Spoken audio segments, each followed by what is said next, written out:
नाज़रीन गिरामी अस्सलामु अलैकुम रहमतुल्लाहि व बरकातुहू। सीधी बात के ताज़ा तरीन प्राइम टाइम में आप लोगों का इस्तकबाल है। नाज़रीन गिरामी, मैं अंसार अज़ीज़ नदवी इस वक्त आप लोगों के सामने कुछ अहम तरीन ख़बरें, कुछ वायरल वीडियोस और कुछ तनकीदी तज़्ज़िये लेकर के हाजिर हुआ। तफसीलात में जाने से पहले नाज़रीन गिरामी, आप लोगों से जो दरख्वास्त होती है उस पर तवज्जो करने की अपील करूँगा। इस वक्त जो मैं पहली ख़बर आप लोगों के सामने रखने जा रहा हूँ, मैं उन तमाम लोगों से जो संभल के मामले के बाद जो सूरत हाल भारत में मस्जिदों को लेकर के बनेगी उसको गौर से सुने। रोज़नामा ख़बरें ने इसकी तफसीलात फराहम करने की कोशिश की है अलग अलग हवाला जात से। 80 की दहाई में राम मंदिर तहरीक के दौरान एक नारा बड़ी ताकत से लगाया गया था। नारा था कि अयोध्या सिर्फ एक झांकी है, काशी मथुरा बाकी है। फिर सुप्रीम कोर्ट ने मुदाखलत की, अयोध्या में एक मंदिर बनाया गया। काशी और मथुरा के केस मुख्तलिफ अदालतों में ज़ेर इल्तिवा हैं, लेकिन इस दौरान संभल में जो कुछ हुआ उसे देखकर एक बार फिर ऐसा लगता है कि अयोध्या ही नहीं, काशी और मथुरा भी झांकी थे। संभल के अलावा अब भी बहुत सारी मसाजिद बाकी हैं। लेकिन सवाल यह है कि जब 1991 में ही प्लेस ऑफ वर्शिप एक्ट ने ऐसी किसी भी मजहबी मकाम के बारे में फैसला किया था कि अब कोई तनाज़ा नहीं होगा और 15 अगस्त 1947 से पहले बनी हुई मसाजिद या किसी भी मजहबी मकाम की शक्ल में कोई तब्दीली नहीं आएगी, वो संभल हो या काशी और मथुरा, उनकी मसाजिद के हवाले से इतने सारे सर्वे के ऑर्डर कहाँ से आए और उनकी गिनती कहाँ ख़त्म होगी, ये असल सवाल है। 1991 में जब राम मंदिर तहरीक अपने उरूज पर थी, उस वक्त के वज़ीर-ए-आज़म नरसिम्हा राव ने हिंदुस्तान की पार्लियामेंट से एक कानून पास किया। उस कानून को इबादतगाहों का एक्ट 1991 कहा जाता है, 1991। इस कानून के तहत दो बड़ी चीज़ें हैं। सबसे पहले 15 अगस्त 1947 से पहले बनाए गए किसी भी मजहबी मकाम की शक्ल, चाहे वो मंदिर हो या मस्जिद, तब्दील नहीं की जाएगी, यानी तब्दीली नहीं लाई जाएगी। यानी अगर मंदिर है तो मंदिर ही रहेगा, मस्जिद है तो मस्जिद ही रहेगी और मामला कुछ भी हो, चर्च गुरुद्वारा वही रहेगा।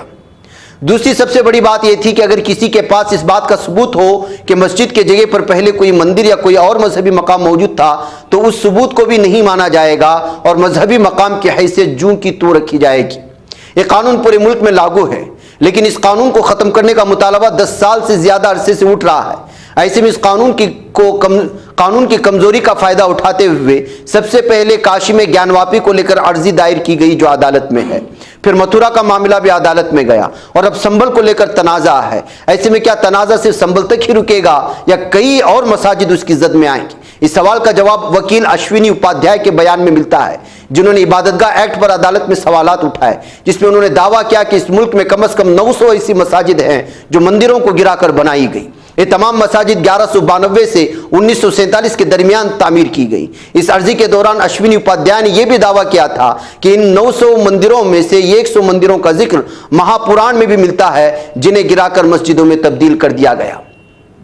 अयोध्या, फिर काशी, फिर मथुरा, संभल के बाद अब भी 900 से ज्यादा मसाजिद पर दावे किए जा सकते हैं। संभल का रद्द-ए-अमल जिस तरह से नजर आ रहा है, उससे शिबा है कि वो दावे भी जल्द ही किए जाएंगे। लेकिन एक सवाल का जवाब भी बाकी है कि जब इबादतगाहों का कानून या पार्लियामेंट का बनाया हुआ कानून है, अगस्त 1947 से पहले मजहबी मकामात पर जुमूद बरकरार है, फिर जिले अदालतें इन मुकदमात की समाअत कैसे करेंगी? उसका जवाब सुप्रीम कोर्ट के लिए है कि वो जिले अदालतों को ऐसे हुक्म देने से रोके और बताए कि इबादतगाहों का कानून किसी भी अदालत को इस तरह के सर्वे का हुक्म देने से रोकता है।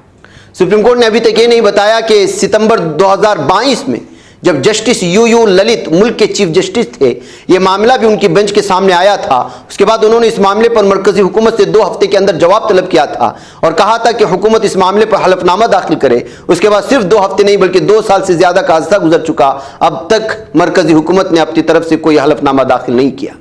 ऐसे में इस तरह के मसाइल जिले अदालतों को पहुंच रहे हैं और जिले अदालतें मुकदमात की समाअत कर रही हैं, क्योंकि उनके पास सुप्रीम कोर्ट की तरफ से भी एक हिदायत है जो मई 2022 के लिए है। तब जस्टिस DY चंद्रचूड़ ने सुप्रीम कोर्ट में कहा था कि अगरचे 1991 के प्लेस ऑफ वर्शिप एक्ट के तहत किसी मजहबी मकाम की नौयत को तब्दील नहीं किया जा सकता, लेकिन ये मालूम किया जा सकता है कि ये वाकई मजहबी जगह है और इबादतगाहों के कानून के तहत तलाश करने पर कोई पाबंदी नहीं।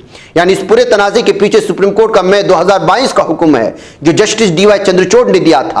अब अगर हम इबादतगाहों के कानून और सुप्रीम कोर्ट के हुक्म को एक साथ रखें तो आसान जबान में हम समझ सकते हैं कि चाहे अदालत हो, सर्वे टीम हो या ASI, इस काशी से संभल तक की मस्जिदों की असल हैयत के बारे में जो चाहे बताएं, लेकिन कानून की रूह से वो रहेंगी मस्जिद ही, कोई नहीं जानता यह हंगामा कहाँ रुकेगा, क्योंकि नजर तो 900 मसाजिद पर मौजूद है। तो नाज़रीन गिरामी, इन तमाम चीज़ों को रोकने की जानिब हमें बढ़नी चाहिए। बहरकैफ इस सिलसिले में इस वक्त जो आज बड़ी खबर आ रही है वो ये है कि जमीयत उलमा की जानिब से जो इस सिलसिले में अर्जी दायर की गई थी उसकी सुनवाई के लिए अदालत राज़ी हो चुकी है।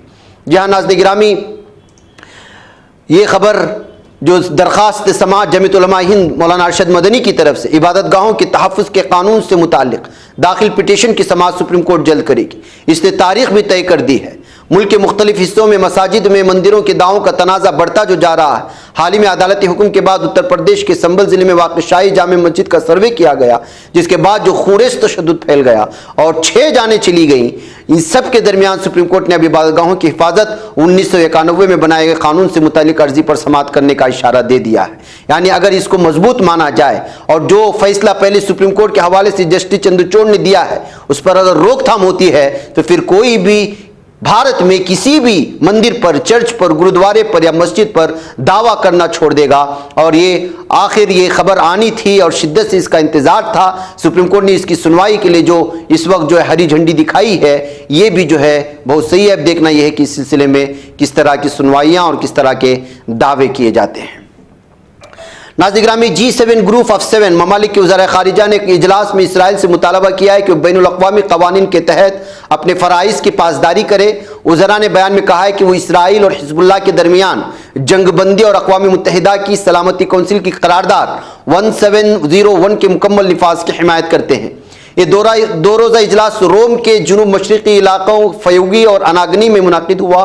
G7 में Canada, America, France, Germany, Italy, बरतानिया और जापान शामिल हैं। और वज़रा ने गज़ा में इंसानी सूरत हाल पर अपनी तशवीश का इजहार किया है और अदालत ने जो इस वक्त आलमी अदालत ने मुतालबा किया है उस पर अमल दरामद करने का मुतालबा भी किया गया है। नाज़रीन गिरामी, इधर ईरान की जौहरी सरगर्मियाँ शफ़ाफ़ और आलमी एटमी तवानाई एजेंसी की निगरानी में हो रही हैं। ये बयान ईरान का आया है।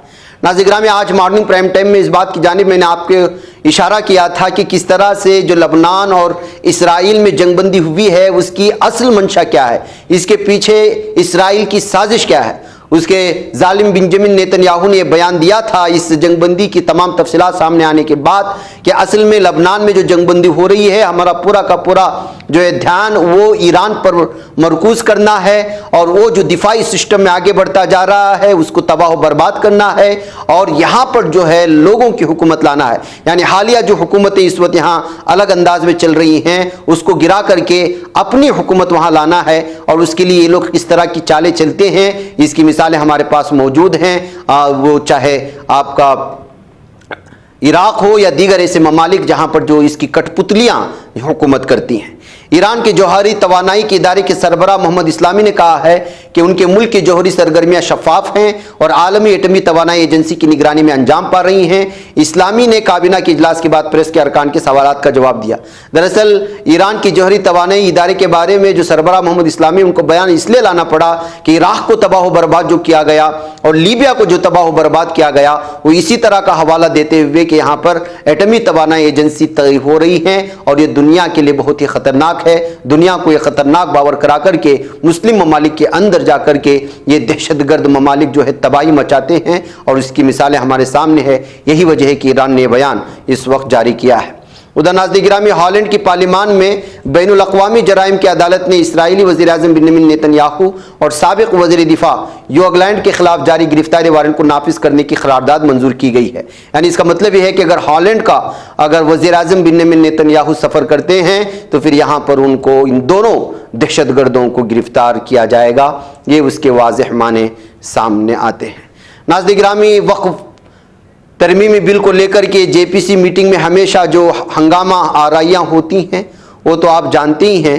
नाज़रीन गिरामी, आज भी इस मीटिंग में हंगामा आराई हुई और जेपीसी के अपोजिशन के जो लीडरान थे वो बीच मीटिंग में ही जो है इसको छोड़ करके वापस आ गए। वजह उसकी ये थी कि सब कुछ जो है बार बार इस सिलसिले में मज़ीद वसाअत मांगने के बावजूद, मज़ीद मुद्दत मांगने के बावजूद जो इसके चेयरमैन थे उन्होंने कहा कि 29 नवंबर को जो है ये रिपोर्ट पेश कर दी जाएगी, जबकि अपोजिशन पार्टियां इसकी मुखालिफत कर रही थी। मज़ीद मोहलत और तमाम चीज़ें मांगी जा रही थी, लेकिन इसको माने बगैर जो है 29 नवंबर को पेश किए जाने के इस फैसले के बाद तमाम अपोजिशन पार्टियों के लीडरान वो गुस्से से बाहर निकल आए। उसका ये मंजर आप देख सकते हैं और इसमें उन्होंने गुफ्तगू भी की है। मुझे यहाँ पर इजाज़त दें।